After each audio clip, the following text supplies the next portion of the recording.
در تمام زندگیتون در واقع هیچ چیزی رو لمس نکردید، نه زمین زیر پاتون، نه موبایلی که تو دستتونه، حتی نه عزیزترین آدم زندگیتون.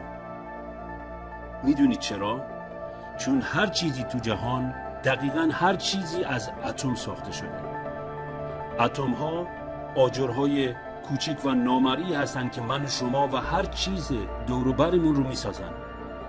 اما اینجا یه نکته شگفت انگیزی وجود داره که 99,999,999% اتم ها از فضای خالی تشکیل شده.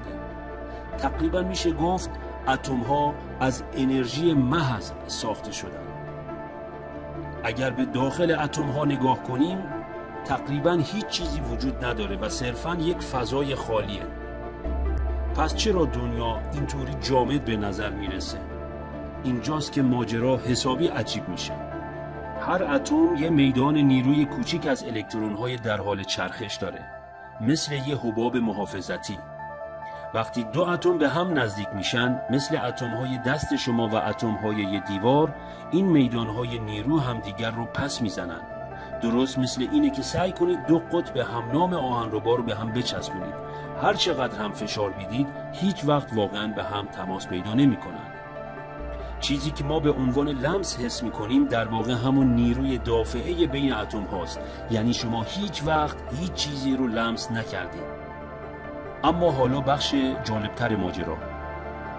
اتم‌های اون دیوار یا اتم‌های بدن شما اصلاً جامد یا بی حرکت نیستن.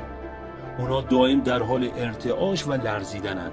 هرچی سرعت این ارتعاش کمتر باشه، اون جسم سفت‌تر و جامدتر به نظر میرسه. پس اون چیزی که بهش میگین جامد، در واقع فقط انرژیه که اونقدر آهسته حرکت میکنه که حواستون فریب میخوره. و اون چیزی که بهش میگین لمس، در واقع فقط انرژی ها هستن که با هم در تعاملن.